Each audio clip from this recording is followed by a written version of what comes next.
रबी का मौसम आ चुका है और किसान भाई रबी के मौसम में की जाने वाली खेती की तैयारी करना शुरू कर दिए हैं। अगर आप लोग सरसों की खेती करना चाहते हैं तो आज हम यहाँ पर आप लोगों को 5 बेहतरीन सरसों की हाइब्रिड बेहतरीन उत्पादन देने वाली वैरायटियों के बारे में बताएंगे। लेकिन आप लोगों को बताते चले कि जब आप लोग सरसों की खेती करने के लिए जाते हैं तो जो बीज का चुनाव होता है उसे किस तरीके से करना चाहिए, ये भी हम यहाँ पर आप लोगों को बताएंगे। नमस्कार, मैं हूँ देव मौर्य और आप लोग देख रहे हैं स्मार्ट किसान यूट्यूब चैनल। अगर अभी तक आप लोग स्मार्ट किसान यूट्यूब चैनल को सब्सक्राइब नहीं किए हैं तो सब्सक्राइब करके बेल का आइकन दबा दीजिए, जिससे आप लोगों को खेती बाड़ी से संबंधित सही सटीक और व्यवहारिक जानकारी समय समय पर मिलती रहे।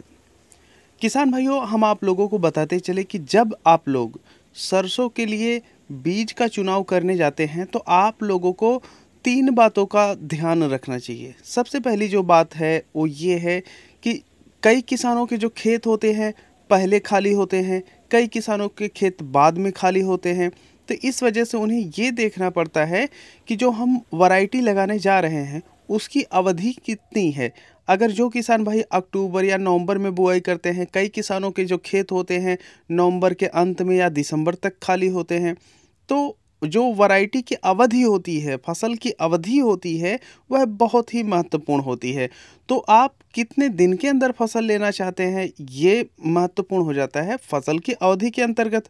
और दूसरी चीज़ इसकी होती है कि जो वैरायटी आप लगाने जा रहे हैं उसका प्रति एकड़ जो उत्पादन होता है ये कितना है।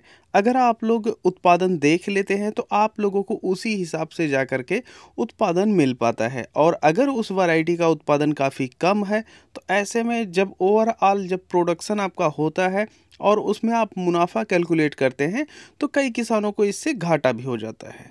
अब जो आखिरी और महत्वपूर्ण बात है वो ये है कि जो वैरायटी आप लगा रहे हैं उस वैरायटी का जब तेल निकाला जाता है तो उसका जो परसेंटेज आता है वह कितना आता है। क्योंकि कई बार ऐसा होता है कि हम सस्ती बीज के चक्कर में या घरेलू बीज के चक्कर में ऐसी वैरायटियां लगा देते हैं जिनसे हमें उत्पादन मिल जाता है, लेकिन जब हम उस सरसों को मार्केट में बेचने जाते हैं या खुद हम उसका तेल निकलवाने के लिए कोल्हू के पास जाते हैं तो उसमें से हमें तेल की काफ़ी कम प्राप्ति होती है, जिसकी वजह से एक घाटा ये भी देखने को मिलता है। तो यहाँ पर हम इन तीनों चीज़ों को कवर करेंगे और इन तीनों चीज़ों को जानने के बाद आप लोगों को पता चल जाएगा कि आप लोगों को अपने लिए कौन सी बेस्ट वैरायटी है जिसका चुनाव करके आप लोगों को सरसों की खेती की शुरुआत करनी चाहिए। तो चलिए सबसे पहले हम आते हैं अपनी पहली वैरायटी पे। यह है बायर की 5210। इसकी जो फसल अवधि होती है यह 125 दिन से लेकर के 130 दिन की होती है। इसके जो पौधे की ऊंचाई होती है यह 180 सेंटीमीटर होती है और वहीं पर जो इसका उत्पादन होता है यह 13 क्विंटल प्रति एकड़ होता है। इसके जो तेल का परसेंटेज होता है यह 40% होता है। ये थी हमारी पहली वैरायटी जो कि 40% तेल के साथ 13 कुंटल तक का प्रोडक्शन दे रही है। वहीं पर हमारी जो दूसरी वैरायटी है ये है एडवांटा की 414। इसकी जो फसल अवधि है यह 120 दिन से लेकर के 130 दिन की है। इसके जो फसल की ऊंचाई होती है यह 150 सेंटीमीटर होती है। इसका जो उत्पादन होता है यह 10 क्विंटल से लेकर के 12 क्विंटल होता है और इसके जो तेल का परसेंटेज रहता है यह 40% आपको देखने को मिलता है। ये थी दूसरी वैरायटी एडवांटा 414। अब हमारी जो तीसरी वैरायटी है यह है श्री राम की 1666। इसकी जो फसल अवधि होती है यह 125 दिन से लेकर के 130 दिन की होती है और इसकी जो ऊंचाई होती है यह 160 सेंटीमीटर होती है।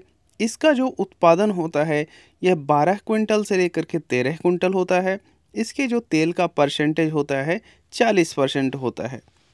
अगली वैरायटी चौथी वैरायटी है पायोनियर की 45S46। इसकी जो अवधि होती है यह 125 दिन से लेकर के 130 दिन की होती है। इसकी जो ऊंचाई होती है यह 170 सेंटीमीटर होती है। इसका जो प्रति एकड़ उत्पादन है यह 12 क्विंटल है। इसकी जो तेल का परसेंटेज है यह आप लोगों को सभी वैरायटियों में सबसे ज़्यादा देखने को मिलता है। इसका परसेंटेज है 42%। पाँचवीं वैरायटी हमारी है बायर की 5222। इसकी जो फसल अवधि है यह 125 दिन से लेकर के 130 दिन की होती है। इसके जो पौधे की ऊंचाई होती है यह 165 सेंटीमीटर होती है। इसका जो प्रति एकड़ उत्पादन होता है यह 12 क्विंटल से लेकर के 13 क्विंटल होता है। इसके जो तेल का परसेंटेज होता है यह होता है 41%। तो किसान भाइयों, यहाँ पर आप लोग 5 वैरायटियों के बारे में जान चुके हैं। अब अगर हम तेल के परसेंटेज के हिसाब से बात करें तो यहाँ पर बायर की 5222 में 41% देखने को मिलता है, और वहीं पर पायोनियर के 45 या 46 में आप लोगों को 42% तेल देखने को मिलता है।